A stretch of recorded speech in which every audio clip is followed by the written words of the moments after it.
Bonsoir, bonsoir, mesdames et messieurs. Je tiens sincèrement à vous remercier d'avoir bien voulu suivre cette formation. Je me présente, c'est le coach Roméo Tabac. Euh, je tiens sincèrement à remercier aussi l'ingénieur Tchala qui a pris soin de toute l'organisation. À féliciter, à remercier également Monsieur Jonathan, le concepteur en infographie. Je tiens sincèrement à les remercier et à vous remercier aussi pour avoir choisi à suivre cette formation. Je crois que nous allons commencer la formation. On ne va pas trop faire de la polémique. Euh, je ne sais pas, quand on vous parle de l'informatique, qu'est-ce que vous sous-entendez? Qu'est-ce qui vous vient à l'esprit quand on vous dit informatique? Lorsque vous dites à quelqu'un que, bon, je veux suivre une formation en informatique, selon vous, il vous demande à savoir si c'est quoi l'informatique? Qu'est-ce que vous allez le dire selon vous? Au fait, l'informatique est une science de traitement automatique de l'information. Ce que vous devez savoir, l'informatique, le mot informatique est composé de deux mots. Regardez très bien. Nous avons informatique, informe qui veut dire information et atique qui veut dire automatique. C'est une science de traitement automatique de l'information. Maintenant, pour pouvoir faire de l'informatique, nous avons besoin de quelque chose, c'est quoi? C'est l'ordinateur. C'est-à-dire, pour pouvoir faire le traitement automatique de l'information, nous avons besoin de l'ordinateur. L'ordinateur va nous permettre de faire le traitement automatique de l'information. Il a noté que c'est quoi l'ordinateur? En réalité, c'est un composant électronique. Cela va vous permettre de faire le traitement automatique de l'information, comme je viens de le dire.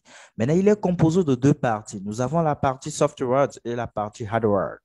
C'est-à-dire, nous avons la partie matérielle et nous avons la partie programme. La partie matérielle, ce sont les éléments qui constituent l'ordinateur. On va voir ça tout de suite. Et vous avez la partie programme. La partie programme, c'est lui qui va vous permettre de pouvoir exploiter votre ordinateur, de pouvoir utiliser votre ordinateur. Je ne sais pas si vous voyez. Au cours de la formation, on va essayer de détailler tout ça. Vous allez comprendre de quoi il s'agit. Il est à noter que parlant des éléments ou bien des composants de l'ordinateur, nous avons pas, parlant des éléments qui constituent l'ordinateur, nous avons l'unité centrale. L'unité centrale est l'ordinateur proprement dit, si on peut se le permettre de le dire. En réalité, c'est lui qui contient des composants de l'ordinateur. Ensuite, vous avez l'écran. L'écran, on l'appelle encore le moniteur. On l'appelle encore le moniteur. Vous avez le clavier. Le clavier, l'écran et tout se constitue des périphériques. On les appelle des périphériques. On va voir encore d'autres types de périphériques lorsqu'on va évoluer. Ensuite, vous avez, comme je venais de le dire, vous avez des périphériques comme l'écran, c'est ça ici. Vous avez comme l'écran, vous avez la souris et vous avez le clavier. Il y a d'autres types de périphériques tels que l'imprimante, les baffes, la caméra. On va évoluer, vous allez voir de quoi il est question. Ensuite, vous avez au milieu ici votre unité centrale. Tous ces périphériques sont branchés à votre unité centrale. En bref, tout ce qui est branché à votre unité centrale s'appelle périphérique. C'est bon. Maintenant, ensuite, qu'appelle-t-on unité centrale? Au fait, l'unité centrale désigne le boîtier de votre ordinateur et tous les éléments qu'il contient, c'est-à-dire la carte mère, le processeur, la mémoire, à l'exception des périphériques externes tels que l'écran et l'imprimante. C'est ça qu'on appelle l'unité centrale. En réalité, c'est lui qu'on appelle l'ordinateur proprement dit. C'est lui qui contient, et on parle de composants lorsqu'il s'agit des éléments situés à l'intérieur de votre unité centrale.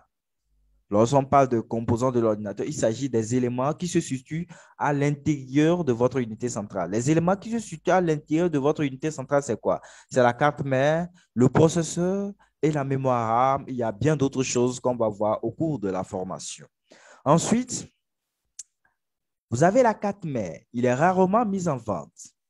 En fait, la carte mère joue un rôle fondamental dans la structure des ordinateurs. C'est elle qui accueille l'ensemble des composants internes de votre ordinateur, à savoir le processeur, la mémoire RAM, et le disque dur. Il gère les différentes interfaces avec vos périphériques, prise pour les éléments internes et port USB pour les périphériques externes. Au fait, la carte mère va permettre à votre ordinateur, aux composants de l'ordinateur, de véhiculer des informations entre eux. C'est-à-dire, c'est sur la carte mère que se fixent les composants de l'ordinateur et cela va les permettre de se communiquer entre eux à travers la carte mère. Je ne sais pas si vous voyez. Ensuite, vous avez le processeur. Il est souvent qualifié de cerveau de l'ordinateur. Le processeur permet de manipuler et de traiter les données qui lui sont fournies.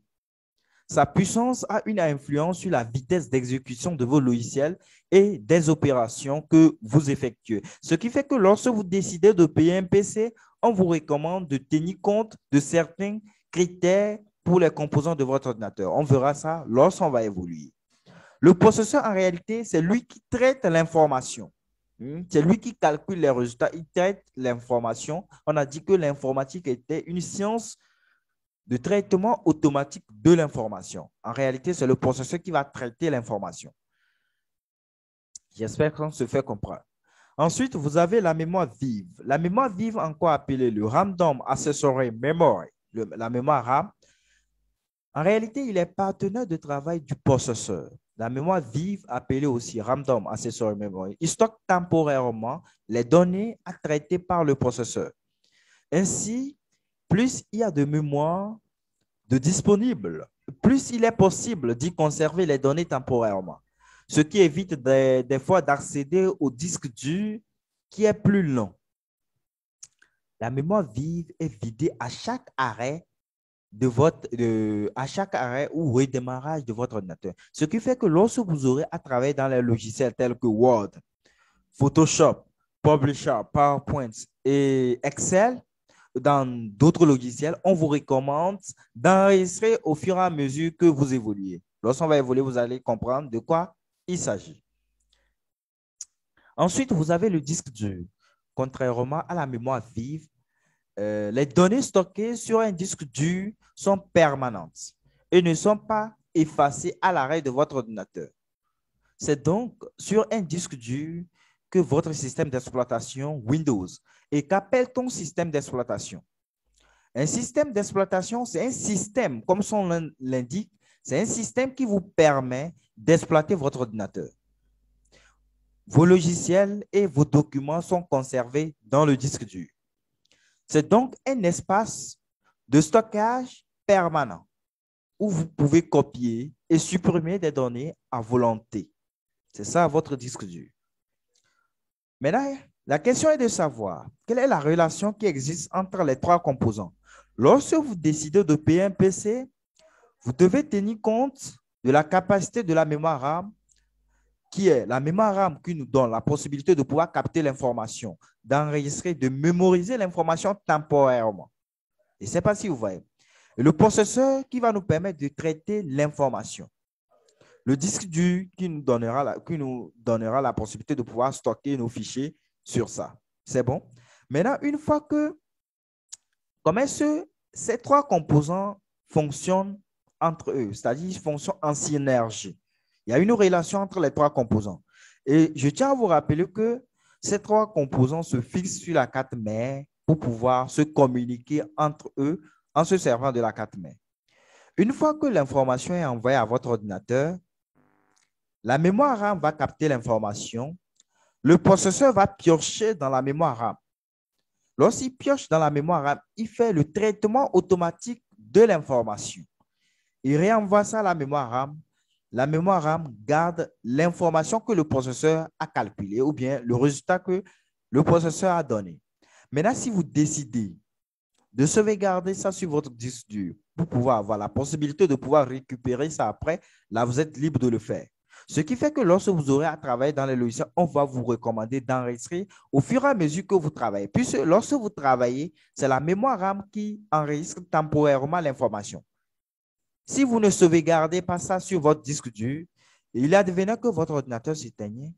Je vous assure qu'automatiquement, vous allez perdre tous vos fichiers. Ensuite, vous avez l'alimentation. L'alimentation a pour rôle d'assurer la fourniture en électricité à tous les composants de votre ordinateur. C'est un élément important puisque les tensions délivrées doivent rester stables, même lorsque l'alimentation est très sollicitée. C'est lui qui va réguler l'intensité du courant qui rentre dans votre ordinateur.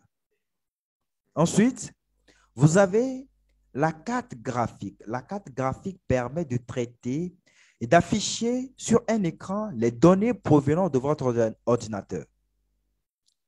Les cartes graphiques récentes disposent de processeurs spécialisés dans la manipulation de données en 3D.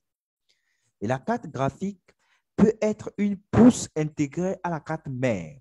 Et généralement, ce genre de puce permet des traitements simples ou bien une carte distincte permet des traitements plus évolués. C'est ça, votre carte graphique. Il va permettre la plupart de tout ce que vous faites dans votre unité centrale de s'afficher sur l'écran. Et tout ce que vous voyez, c'est à base de la carte graphique. Le lecteur graveur. Un lecteur DVD vous permet de lire les données qui se trouvent sur les CD.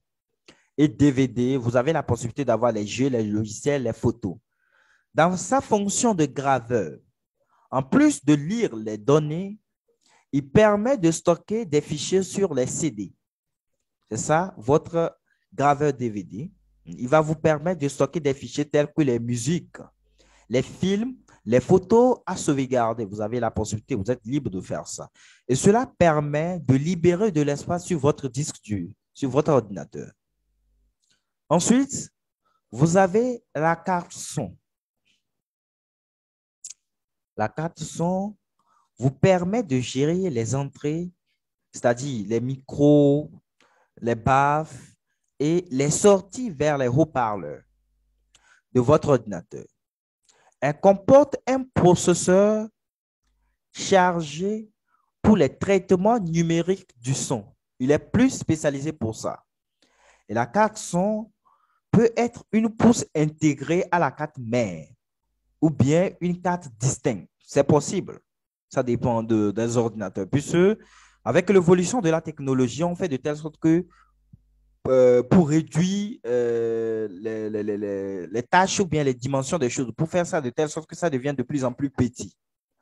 Ensuite, on a parlé tout de suite des périphériques. Il a noté que nous avons trois types de périphériques.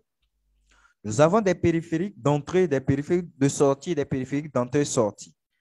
Les périphériques d'entrée vous permettent de faire rentrer l'information dans votre unité centrale. Je m'explique. Par exemple, lorsque vous prenez le clavier, vous saisissez les choses. L'information rentre dans l'ordinateur ou ça sort de l'ordinateur. Et je crois que ça rentre dans l'ordinateur. C'est l'une des périphériques d'entrée par excellence. Lorsque vous travaillez, par exemple, vous voyez les choses sur l'écran. Ça sort, l'écran, l'affichage sort de notre unité centrale ou bien ça rentre dans notre unité centrale. Évidemment que ça sort de notre unité centrale, bien sûr. Ensuite, vous avez exemple de périphérique d'entrée, vous avez la souris. Lorsque vous cliquez, l'information rentre dans l'ordinateur ou ça sort de l'ordinateur. Bien sûr que ça rentre dans l'ordinateur. Vous avez par exemple l'imprimante. Lorsque vous imprimez quelque chose, ça rentre dans l'ordinateur ou ça sort de l'ordinateur. Bien sûr que l'imprimante, l'information sort de l'ordinateur. C'est l'une des périphériques de sortie, si on peut se le permettre de le dire. Il y en a d'autres exemples. Par exemple, il y a d'autres périphériques qui assurent les deux à la fois. Je m'explique. En supposant que vous avez mi casque qui contient par exemple micro. Lorsque vous parlez, vous entendez. Je ne sais pas si vous voyez.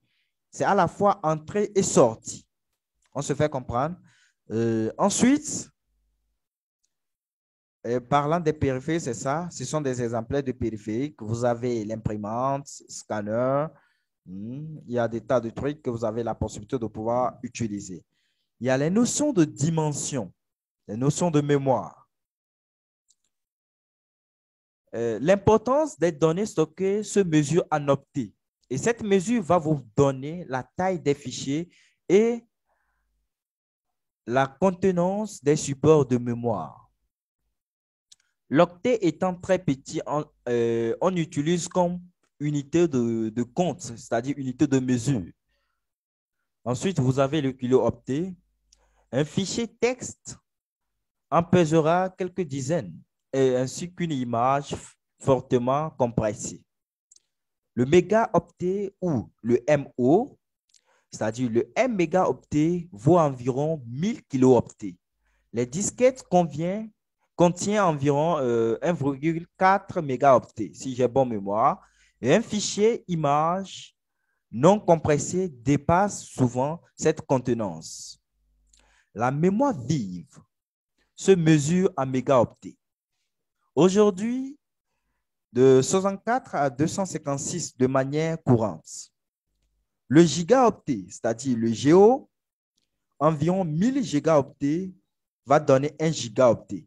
Et c'est l'échelle des disques durs qui indique, c'est l'échelle de disque dur. Un disque dur actuel moyen contient au moins 20 ou 30 gigaoctets, soit 20 000 disquettes.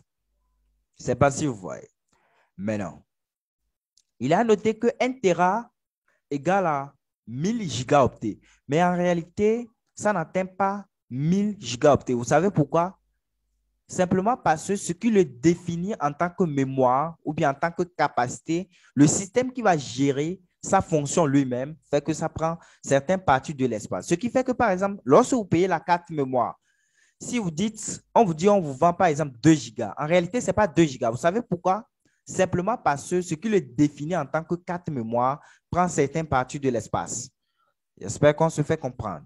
Et à noter les périphériques les plus essentiels, nous avons le moniteur, comme je viens de le dire, l'écran. Vous avez le clavier avec lequel on peut tout faire. C'est vraiment important. C'est ça. Mais il ne faut pas oublier l'une des périphériques les plus importants qu'on appelle souvent la souris. Mais il ne faut pas le confondre avec le Milo. Ça, c'est le Milo. Il ne faut pas confondre ça. C'est vraiment important. Ensuite, vous avez la souris. Sur la souris, vous avez le bouton gauche qui permet de décider. Par un clic ou un double clic, il lance une action ou un programme. On a parlé tout de suite d'un programme. C'est quoi un programme? Un programme va vous permettre d'exécuter certaines tâches sur votre ordinateur. Ensuite, vous avez clic gauche, le bouton droit qui va vous permettre de pouvoir choisir. En cliquant un menu personnalisé, il va s'afficher. Par exemple, c'est ça. Lorsque vous faites clic droit, c'est ce que vous allez voir. C'est comme option ou menu. C'est ça. En haut de la souris, vous avez la molette. Souvent, il nous permet de pouvoir défiler les pages. Nous avons plusieurs types de claviers. Parlant des claviers, nous avons plusieurs types de claviers. Et nous avons les claviers AZERTY et nous avons le clavier AZERTY et nous avons le clavier QWERTY. Généralement, c'est ça, les deux qu'on utilise souvent, mais il y a d'autres types de claviers, bien sûr. Mais le clavier AZERTY, pour le reconnaître, regardez les 6 premières initiales du clavier. A, Z, E, R, T, Y. C'est ce qui va vous permettre de reconnaître le clavier AZERTY par rapport au clavier QWERTY. Et si c'était le clavier QWERTY, on allait mettre Q ici. QWERTY, ça devait être QWERTY ici. Ça devait être Q ici. Le Z devait être W et le R devait être à sa place. Je crois qu'on se fait comprendre. Le A devait être à la place de Q. Ensuite, vous voyez la plupart des couleurs que vous voyez sur le clavier. Cela va vous donner simplement la possibilité de pouvoir positionner les doigts sur le clavier. Regardez très bien. Regardez très bien. Vous allez voir certains doigts qu'ils ont mis ici en rouge. Cela va vous permettre. Ces doigts s'assurent d'appuyer les couleurs qui sont ici. Le jaune va s'en charger. Le doigt là va s'en charger d'appuyer les couleurs qui sont ici et ainsi de suite. C'est comme ça on positionne les doigts sur le clavier. On ne va pas trop faire de la polémique sur ça. Je crois que on va s'arrêter ici pour la présentation. Maintenant, nous venons de parler des composants de l'ordinateur, de l'informatique. Ma question est de savoir comment ils sont faits pour pouvoir reconnaître un bon PC.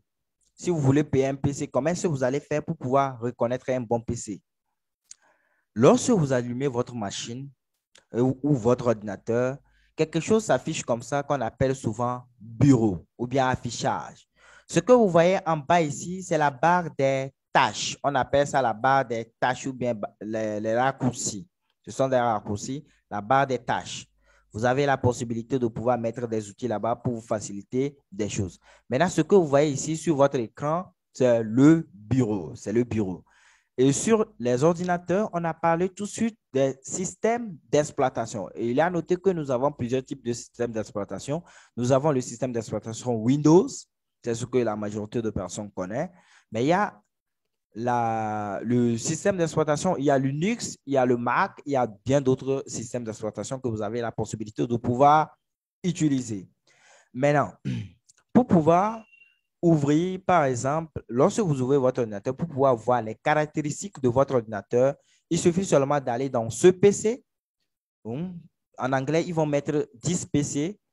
Soit, vous allez ici, il y aura en bas ici quelque chose de dossier. Vous cliquez là-bas, par exemple, on va aller dans ce PC. Lorsque vous allez dans ce PC ou 10 PC, vous allez voir deux trucs. On a mis disque local C chez moi et ici, on a mis disque nouveau nom J. Ça, vous avez la possibilité de pouvoir, ça c'est le disque dur. Pour pouvoir connaître la capacité du disque dur, vous n'avez qu'à faire la somme des deux. Ici, j'ai 115 plus 117. Là, vous allez voir que ça va aller dans 200, 30 quelque chose. Ça va être 32, 33, quelque chose comme ça. C'est la capacité de mon disque dur, de l'ordinateur que j'utilise pour former. Ensuite, si ce que vous voulez voir, les propriétés de votre ordinateur, c'est-à-dire la mémoire, la capacité de la mémoire RAM, le processeur, ce que vous avez à faire, c'est de faire clic droit dans le vide. Vous allez voir quelque part, on a mis propriété. En bas, vous cliquez sur ça, clic gauche, propriété.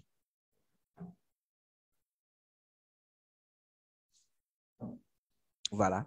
Lorsque vous cliquez sur propriété, si vous êtes sur le Windows, vous allez avoir quelque chose qui s'affiche comme ça.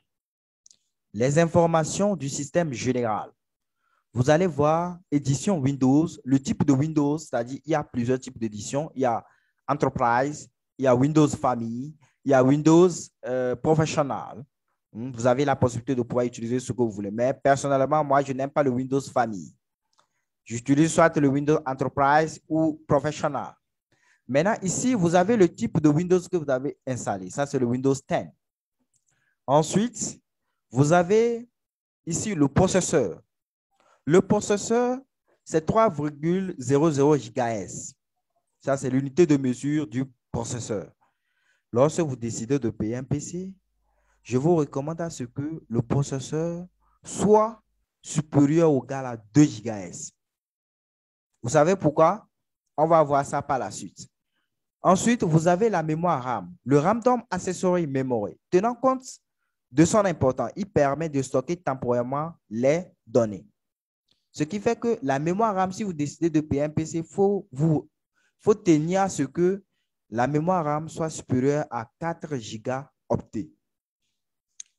Ensuite, vous avez le système d'exploitation. Le système d'exploitation, on a installé le 64 bits. Nous avons deux types de systèmes d'exploitation. Nous avons le 64 bits et le 32 bits.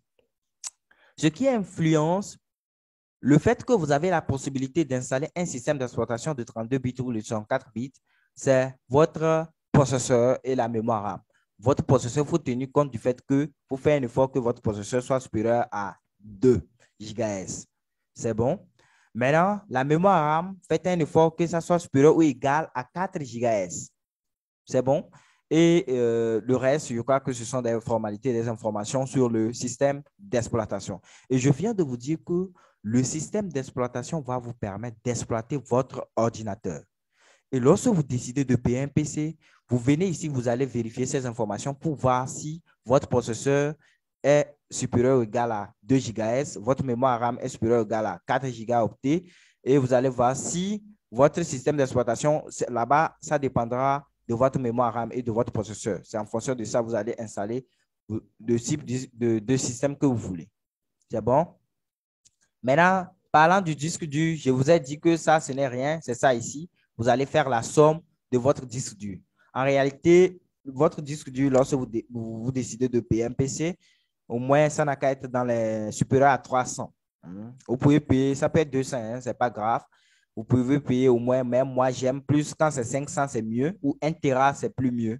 Je ne sais pas si vous voyez. Lorsque vous décidez pour un bon PC, au moins, il faut, si vous voulez payer vraiment un bon PC, 8 Go de mémoire RAM, le processeur au moins déjà 3, c'est bon. Et le disque dur, déjà 1 Tera, je crois que déjà, on peut qualifier ça d'un très bon PC. Mais le reste, si vous avez au moins la limite, ce n'est pas grave. Maintenant, pour les bons PC, il a noté que ces PC sont sous forme rectangulaire. Vous n'allez pas voir des PC sous forme carrée et dire que c'est un bon PC. Je crois que peut-être je vais voir sur Internet pour vous montrer, par exemple, ordinateur.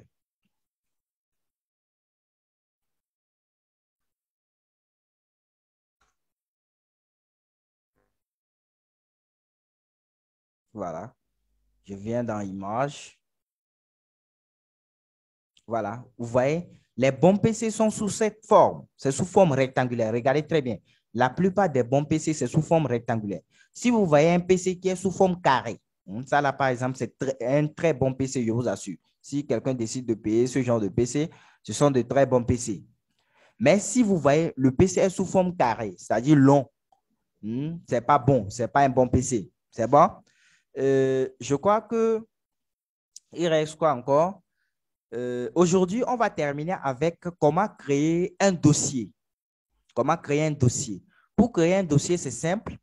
Par exemple, si je voulais créer un dossier sur mon bureau, je fais clic droit dans le vide. Je vais voir quelque part, on a mis nouveau.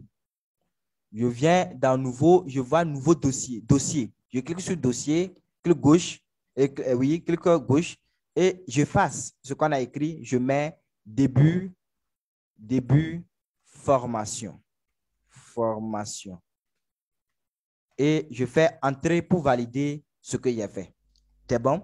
Maintenant, lorsque vous rentrez dedans, vous allez voir que pour ouvrir le fichier, on a dit quoi? Vous double-cliquez sur ça. Soit vous restez sur ça, vous allez faire clic droit. Vous allez voir quelque part, on a mis ouvrir et vous faites ouvrir. Vous allez rentrer dans le document. Et vous voyez ici en haut, on a mis début formation. Et vous voyez que le dossier est vide. On a mis modifier le combien, type, fiche et taille. Ça, c'est la taille. C'est bon? Maintenant, ensuite, on vient de créer notre premier document sur le bureau. On a la possibilité de pouvoir créer ça, par exemple, dans notre disque local J. Mais en parlant du disque dur, je ne vous ai pas expliqué le pourquoi on divise le disque dur en deux parties. On divise le disque dur en deux parties simplement parce que lorsqu'on installe le système d'exploitation, ça reste sur l'une des disques durs à ce que lorsque vous avez des soucis de système d'exploitation, pour réinitialiser le système, vous n'aurez pas affecté le disque, le second disque dur que vous aurez à stocker vos fichiers. C'est bon? Maintenant, ensuite, on revient à la création du dossier. Lorsque vous créez le dossier, vous avez la possibilité de pouvoir stocker la plupart de vos fichiers, la plupart de vos informations dans ce fichier. J'espère qu'on se fait comprendre.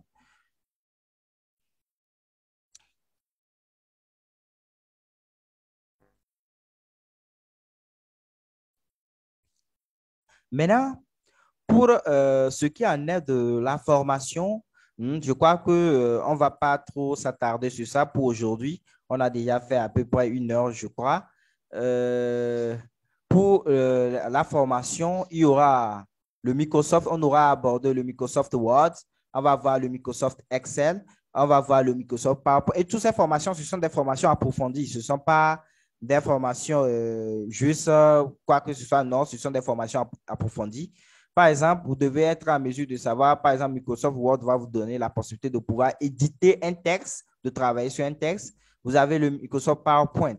Pour ceux qui sont appelés à devenir des formateurs, des enseignants, des professeurs, vous avez la possibilité de pouvoir utiliser le PowerPoint pour pouvoir le faire. Ensuite, vous avez le Excel. Le Excel va vous donner la possibilité de pouvoir gérer votre entreprise, évidemment. Ensuite, vous avez par exemple le Publisher qui nous donne la possibilité de pouvoir concevoir des affiches. On verra ça au cours de la formation. Et vous avez le Photoshop, une formation en Photoshop qui va vous donner la possibilité de pouvoir concevoir des affiches, faire des retouches photos, faire des cartes de visite. Vous avez la possibilité aussi de faire bien des tas de choses, des montages photos, des logos. Il y a bien d'autres choses. On ne va pas trop s'attarder sur ça. Et vous aurez aussi la possibilité de pouvoir, bon, il y a aussi des sites spécialisés pour des infographistes, puisque quand on parle de Photoshop, c'est de l'infographie que nous faisons. Tout ça, vous aurez la possibilité d'avoir accès au site des infographistes qui vous donnent la possibilité de pouvoir télécharger des images de haute qualité. Vous verrez ça, il y en a plein, plus de 10 même. Et vous aurez la possibilité de télécharger des modèles de police pour pouvoir travailler avec en tant qu'un graphiste. Ensuite, à la fin, vous avez, après ça, vous avez par exemple pour le cas de Photoshop, vous avez la possibilité de pouvoir l'utiliser en tant qu'un sérigraphe, c'est-à-dire vous allez imprimer vos logos sur les habits, vous allez imprimer, faire des conceptions, impressions sur les t-shirts. En utilisant la conception de Photoshop, vous avez la possibilité de pouvoir l'utiliser. On verra ça au cours de la formation. Vous allez voir comment est-ce que vous allez imprimer vos logos, les marques sur les habits. Il y a des tas de choses, sur les gobelets, sur les casquettes. Bon, on verra ça au cours de la formation. Je crois qu'on ne va pas faire trop de la polémique. Je crois que c'est ça. Je crois qu'on va s'arrêter aujourd'hui et je tiens sincèrement à vous remercier. Passez une bonne journée, une bonne soirée pour ceux qui sont à l'extérieur du pays. Je tiens sincèrement à vous remercier. À remercier aussi M. Tchala, à remercier aussi M. Jonathan. Passez une bonne soirée et on se reverra pour la prochaine séance. Je vous remercie.